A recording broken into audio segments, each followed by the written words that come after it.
కార్యదర్శి గారిని అలాగే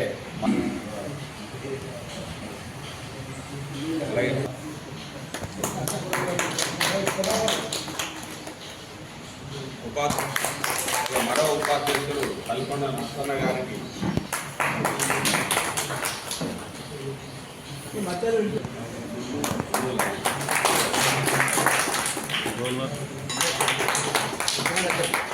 అలాగే భారతీయ పడి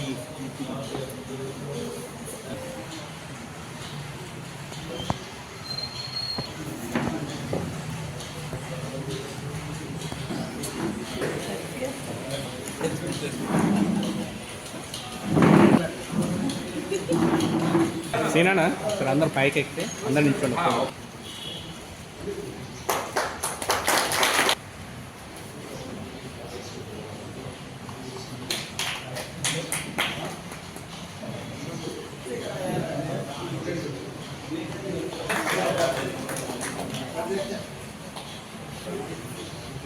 చెప్పదండి శ్రీనివాస్ గారు.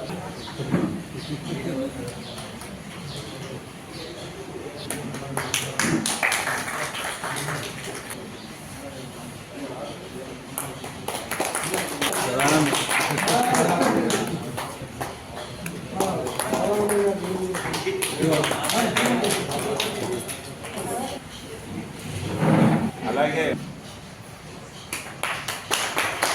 చాలా చాలా ధన్యవాదాలు.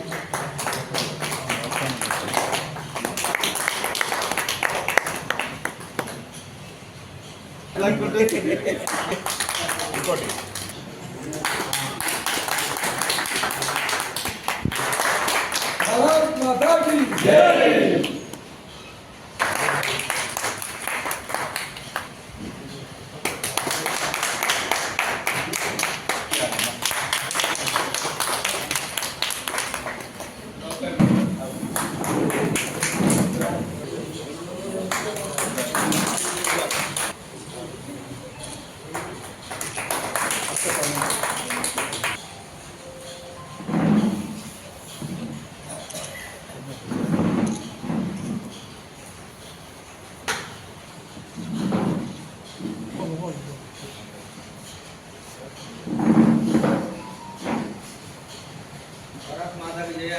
ఈరోజు భారతీయ జనతా పార్టీ సిరిసిల్ల పట్టణ శాఖ నూతన కార్యవర్గం నిన్నటి రోజున ఏర్పాటు చేయడమైనది. మేము పాత మాజీ అధ్యక్షునిగా మా పాత కార్యవర్గానికి మరి నూతనంగా ఎన్నుకోబడిన కార్యవర్గము అందరినీ పిలిచి అందరము కలిసి పనిచేసి పార్టీ బలపడి రాబోయే స్థానిక సంస్థల ఎన్నికల్లో జెండా ఎగరవేసే దిశగా అందరూ ప్రయాణించాలన్న ముఖ్య ఉద్దేశము, ఏకైక లక్ష్యము భారతీయ జనతా పార్టీ. గతంలో ఆడపు రవణ గారి ఆధ్వర్యంలో భారతీయ జనతా పార్టీ సిరిసిల్ల మున్సిపల్ జెండా ఎగరవేసి అప్పుడు సిరిసిల్లలో భారతీయ జనతా పార్టీ కాలంలోనే రవణ చైర్మన్ కాలంలోనే సిరిసిల్లలో అభివృద్ధి కార్యక్రమం జరిగింది. ఇప్పటికి కూడా మీరు ఏ గల్లీకి వెళ్ళినా రవణది ఒక గుర్తింపు అనేది ఉంటుంది. ఈ శివాలయంలో కూడా రవణ గుర్తింపు ఉన్నది. ఇక్కడ కోనేరు అనేది ఆయన మున్సిపల్ చైర్మన్ ఉన్న హయాంలోనే కార్గిల్ లేక్లో తీసిన మట్టితోని పూడ్చడం జరిగినది. రవణను ఎంబడేసుకొని తిరిగితే మనకు ధైర్యం, మన వార్డులో ఆయన పేరుతోటి మనకు ఒక 100 ఓట్లు ఈజీగా వస్తాయని తిరిగితే అదే ఆలోచనతోని ప్రతి ఒక్కరూ పాత వాళ్ళను కొత్త వాళ్ళను కలుపుకొని అందరూ కలిసి పార్టీ విజయానికి, రాబోయే స్థానిక సంస్థల ఎన్నికల్లో విజయానికి అందరూ పాటుపడాలని ఏకైక లక్ష్యంతో ఈరోజు ఈ కార్యక్రమం ఏర్పాటు చేయబడినది. దీనికి వచ్చేసిన ప్రతి ఒక్కరికి ప్రత్యేకమైన ధన్యవాదాలు తెలియజేస్తూ భారత్ మాతాకి జై. భారతీయ జనతా పార్టీ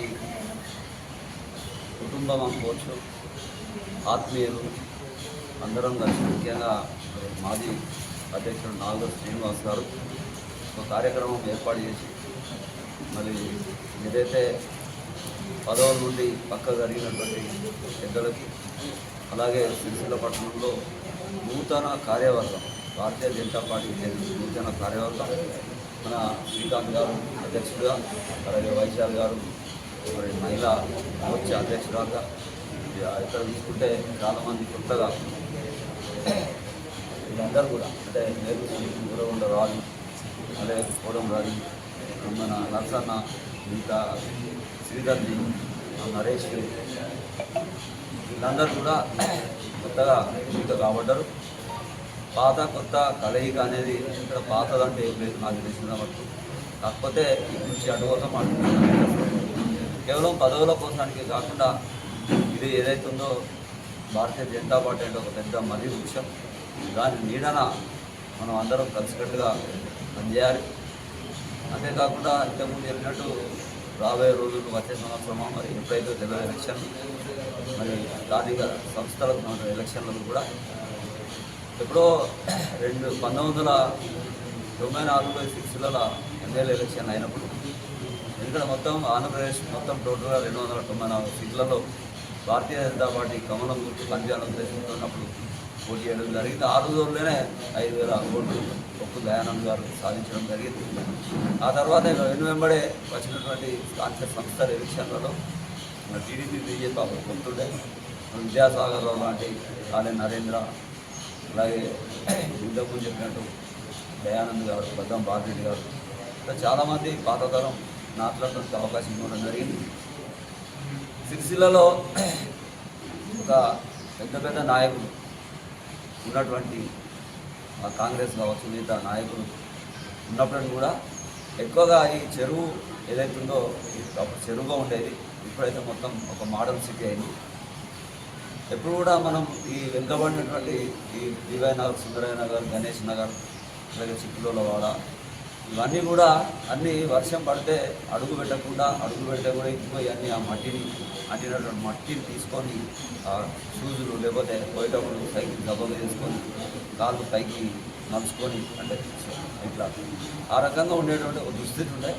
మరి ఆ సమయంలో విద్యాసాగరరావు గారి తల్లి అయినట్టు చంద్రమ ట్రస్ట్ ద్వారా వచ్చినటువంటి ఆ బుక్లింగ్ 3 నెలల కాలం అన్నది జరుగుతున్నది. రోజు 40 ట్రాక్టర్లు పొద్దున 7 సాయంత్రం 7 వరకు కూడా మొత్తం ఏవైతే ఈ మురికి వాడాలంటాం మనం వాడాలంటే దాదాపు 25 కిలోమీటర్ల మురం రోడ్ వేసినాం. ఏదైతే ఇక్కడ మురికి కాలువలు కూడా 8 కిలోమీటర్ల ఆ మురికి కాలువ కూడా డ్రైనేజ్ కట్టడం జరిగింది. మొత్తానికి ఒక తృప్తికరంగా మా సమయంలో అందరు కౌన్సిలర్స్ ఎవరైతే పార్టీలు వేరైనా కూడా మేమందరం కలిసి సిరిసిల్ల పట్టణ పురోగతి కౌన్సిల్ అనగానే మనకు మున్సిపల్ ఆఫీసు అప్పుడు జీర్ణావస్థలో పూర్తిగా పూర్తిపోయే దశలు ఉంటే మనం పెద్దల దయ వల్ల విద్యాసాగర్ గారి దయ వల్ల 100 కోట్ల రూపాయలతో మనం మున్సిపల్ ఐడిఎస్ఎఫ్ స్కీమ్ ద్వారా పాత బస్ స్టాండ్ కొత్త చేసుకున్నాం.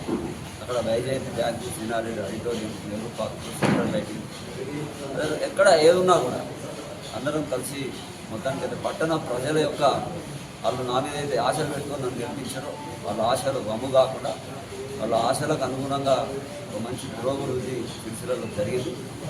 అది ఇప్పటికి కూడా మీరు చెప్పినట్టు ఎక్కడికైనా కూడా నన్ను అక్కడ నిలబెట్టి అన్న బాగున్నా మరి మీ వల్లనే కాదు ఇంకా సిరిసిల్ల డెవలప్ అయింది అన్నట్టుగా విషయాన్ని చెప్తూ ఉంటారు.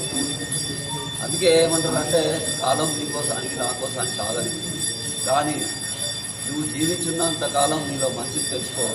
ఆ కాలంలో నువ్వు గతించినాడు అందరూ ఆ కాలం నిన్ను గుర్తించుకునే విధంగా జీవించని ఒక సామెత. కాబట్టి మనం జీవితంలో బతికినాను నాకు పరోపకారం అందరికీ మంచిగా ఉండు. వాళ్ళు పేద చాలామంది చూసిన ఆర్థిక వ్యవస్థ వాళ్ళకి ఏది కావాలన్నా ముందటి నుండి భారతీయ జనతా పార్టీ కొత్త ఏర్పడిన పాత ఉన్నప్పటికీ అందరం కలిసినట్టుగా సిరిసిల్ల అభివృద్ధి కొరకు. ఎందుకంటే సిరిసిల్ల అంటే కేవలం ధనవంతులే కాదు, ఎంత పెద్ద బిల్డింగ్ ఉన్నా పక్కకే ఒక పూరి గుడిసి ఉంటుంది, అందులో గుడి దీపం వెలుగుతుందని చెప్తారు. అట్లాంటి ప్రతి చోట్ల ఉంటుంది.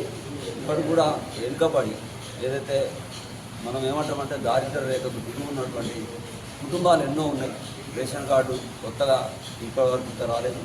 అదే రకంగా డబ్బులు ఇస్తా అన్నారు, పెన్షన్, అదే రకంగా స్కూటీ ఇస్తా అన్నారు, కళ్యాణ లక్ష్మి కింద తులం బంగారం పెడతా అన్నారు, 1,00,000 రూపాయలు ఇస్తా అన్నారు, డబుల్ బెడ్రూమ్లు ఇస్తామన్నారు. మరి ఇప్పుడు కూడా మనకి కళ్ళనిండా ముందండగా అనిపిస్తుంది మరి కాంగ్రెస్ ప్రభుత్వ కాలం ఎట్లా నడుస్తుంది. స్వయంగా ముఖ్యమంత్రి చెప్పినట్టు జేబులో చిల్లి కావాలేదు, ఎక్కడికన్నా పోతే జేబుడు ఎవడో చెప్పులు ఎత్తుకోపోయే దొంగనో అనిపిస్తాను చూస్తూ ఉన్నారు మమ్మల్ని అని. ఆ ఖాళీ అయిన బొక్కసం ఏదైతుందో అది రాష్ట్ర పరిస్థితి అట్లా ఉంది.